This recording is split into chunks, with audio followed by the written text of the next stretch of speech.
اعوذ باللہ من الشیطان الرجیم بسم اللہ الرحمن الرحیم الحمد للہ رب العالمین والصلاة والسلام علی عبدہ ورسولہ محمد سید المرسلین وعلی آلہ وصحبہ ومن اہتدی بہدیہ الی یوم الدین اما بعد رب اشرح لی صدری ویسر لی امری واحلل عقدۃ من لسانی یفقہوا قولی یا مقلب القلوب ثبت قلبی علی دینک یا مصرف القلوب صرف قلوبنا علی طاعتک آمین یا رب العالمین۔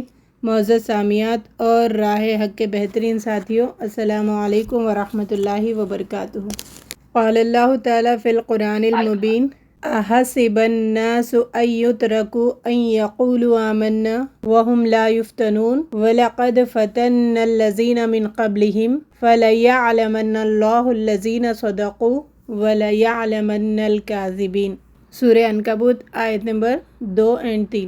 اللہ رب العزت اس میں کیا ارشاد فرما رہے کہ انسان نے یہ سمجھ لیا ہے کہ اس کے کہہ دینے سے کہ ہم ایمان لائے تو ہم اسے آزمائیں گے نہیں۔ پھر آگے اللہ فرما رہے کہ اور بے شک ہم ضرور اسے آزمائیں گے، اسے آزما کر دیکھیں گے کہ وہ کتنا سچا ہے اور کتنا جھوٹا ہے۔ تو ایمان کے دعوے کرنے کے بعد اللہ رب العزت ضرور آزماتے ہیں۔ تو کل ہم ٹاپک دیکھ رہے تھے کہ خیر اور شر ہماری زندگی کا حصہ ہے، کبھی زندگی خیر کے ساتھ چلتی ہے، کبھی شر کے ساتھ چلتی ہے۔ تو آئے دن یہ ہوتے رہتا ہے، شر بھی اللہ کی طرف سے ہے، خیر بھی اللہ کی طرف سے ہے۔ تو آج ہمارا ٹاپک ہے جو شر ہے، فتنہ شر، اس سے ہم کیسے بچے، سکون کی زندگی کیسے گزارے۔ اللہ رب العزت ہمیں خیر کے فتنے سے بھی محفوظ کرے، شر کے فتنے سے بھی محفوظ کرے، آمین یا رب العالمین۔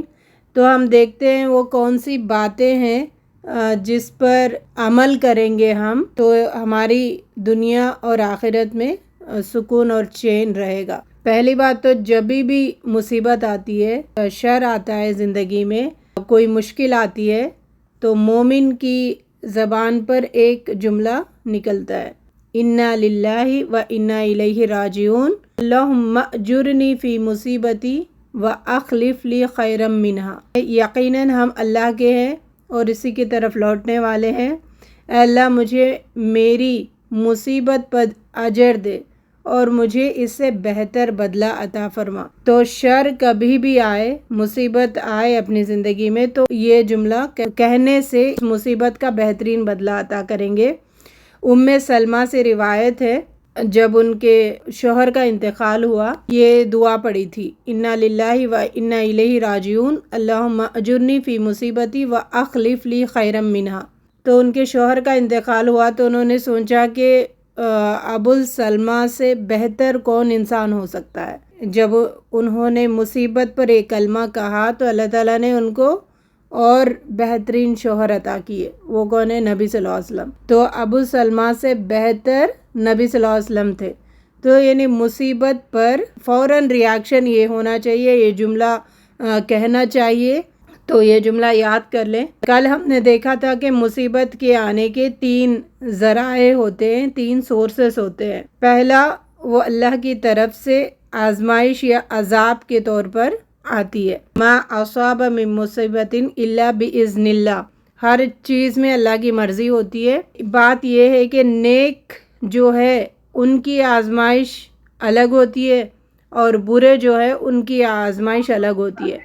تو نیک لوگوں کی جو آزمائش ہوتی ہے، نیک لوگوں کو آزمائش ہوتی ہے، یعنی نیک لوگوں پر جب مصیبت آتی ہے تو ان کے لیے آزمائش ہوتی ہے۔ گنہگار پر جب مصیبت آتی ہے تو وہ اس کا مکافات عمل ہوتا ہے، جیسا کرنی ویسی بھرنی۔ اللہ تعالیٰ ان کو عذاب پنش کرتے ہیں، جو گناہ وہ کرتے ہیں وہ اللہ دنیا میں بھی کرتے ہیں اور آخرت میں بھی کرتے ہیں، تو مکافات عمل کے طور پر۔ اب مکافات عمل بھی ایک بلیسنگ ہے، کیوں؟ کیونکہ اللہ اس کو گناہ، اس کے جو گناہ ہے اس کا پنشمنٹ دنیا میں ہی دے دیتے ہیں، یا پھر اس پنشمنٹ کے ذریعے سے انسان اپنا اصلاح کر لیتا ہے، اللہ کی طرف پلٹتا ہے، تو وہ بھی بلیسنگ ہے۔ مصیبتیں، پریشانی آنا اور اس سے ہم سدھر جانا، اس سے ہم سنور جانا، یہ بڑی بلیسنگ ہے۔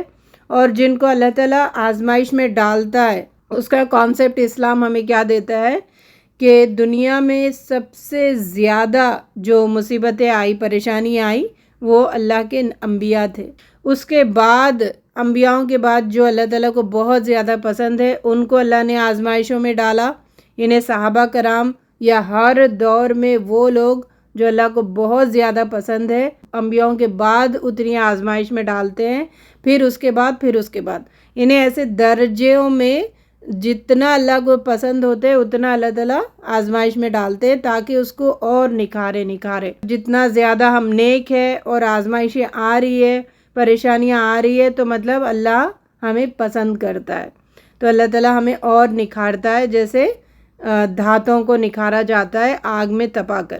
اور نبی صلی اللہ علیہ وسلم نے فرمایا یہاں تک تکلیفیں آتی رہتی ہے انسان کو کہ پھر وہ موت کا وقت آتا ہے تو وہ دنیا سے پاک و صاف ہو کر اٹھا لیا جاتا ہے۔ صحابہ کرام کو تیل میں تلا گیا اور طاعون کی بیماری میں ان کو مبتلا کیا، شہادتیں ہوئیں ان کی، مسلح کیا گیا، ناک کان کاٹا گیا۔ اتنے امیر صحابہ پھر جب اسلام قبول کیے تو ان کے کفن کے لیے کپڑا کافی نہیں تھا، سر ڈھانکتے تو پیر کھلتے تھے، پیر ڈھانکتے تو سر کھلتا تھا۔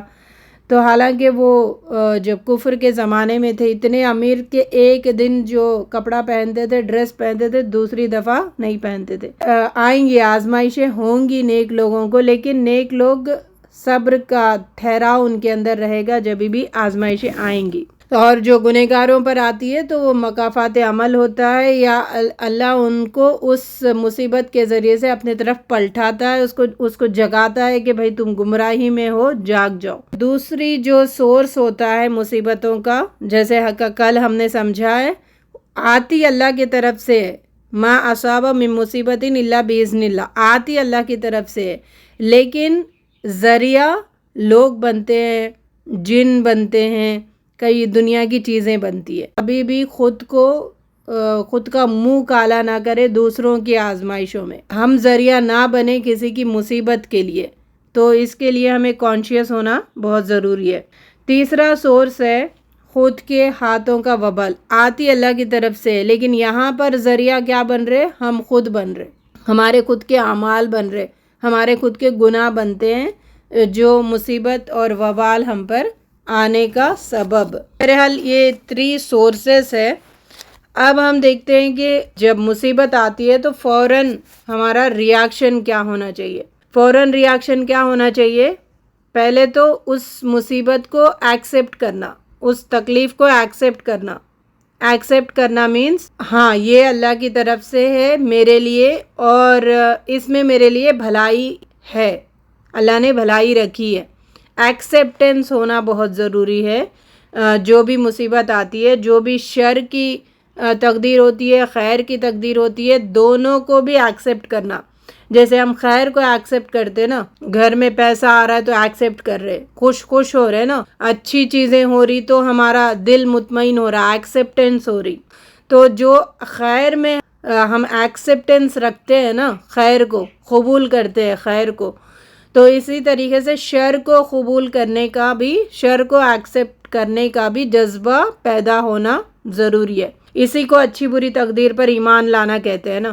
تو ایکسیپٹ کرنے کا جذبہ ہمارے اندر ہونا چاہیے کہ اب ٹھوکر لگی، فوراً الحمدللہ، بہرحال یہ اللہ کی طرف سے آئی مصیبت، اس سے کچھ نہ کچھ میرے لیے خیر ہوگا، ٹھیک ہے، کچھ نہ کچھ میرے لیے خیر ہے، ہوگا نہیں ہے۔ تو یہ ایکسیپٹنس کیا ہے، ہمیں اس پر جمع دے گی، ہم روئیں گے دھوئیں گے یا پھر چیخیں گے چلائیں گے نہیں، ایکسیپٹ کریں گے۔ تو ٹھوکر سے لے کے موت تک، کسی کی موت بھی آ گئی تو فوراً یہی ریاکشن ہونا چاہیے، ایکسیپٹنس۔ اللہ نے پیدا کیا، اب اس کی موت مقرر تھی، ہر انسان جو پیدا ہوتا ہے وہ مرتا ضرور ہے، تو ان کی موت ابھی لکھی ہوئی ہے، دنیا سے چلے گئے۔ تو یہ ایکسیپٹنس کا جذبہ ہونا چاہیے پہلا۔ یہ کیا ہے؟ ایکسیپٹنس کا جذبہ ہمارا انٹرنل ہے، اسٹرانگ، اندر سے ہم مضبوط ہوتے ہیں ایک مصیبت کے آئے وقت۔ دوسرا، زبان سے ہم بعض ایسے کلمات کہہ کر اپنے آپ کو مضبوط کرتے ہیں، وہ ہے دعائیں۔ کثرت سے جتنا ہم دعائیں کرتے ہیں تو اتنا ہم مصیبتوں سے محفوظ رہتے ہیں. ایک انٹرنل اسٹرانگ رہنا، دوسرا دعاؤں کے ذریعے سے ہم مصیبتوں کو اپنے کم کر سکتے ہیں، مصیبتوں کو دور کر سکتے ہیں اپنے سے. تیسرا ہے وہ ہے صدقہ دینا، صدقہ خیرات کرنا. صدقے میں ساری چیزیں آ گئی، نیکی کرنا، مالی طور پر یا پھر فزیکل طور پر، یا آپ کسی بھی ذریعے سے کسی کی مدد کام آ جانا. ٹھیک ہے، صدقہ اس کو کہتے ہیں، نیکی کہتے ہیں.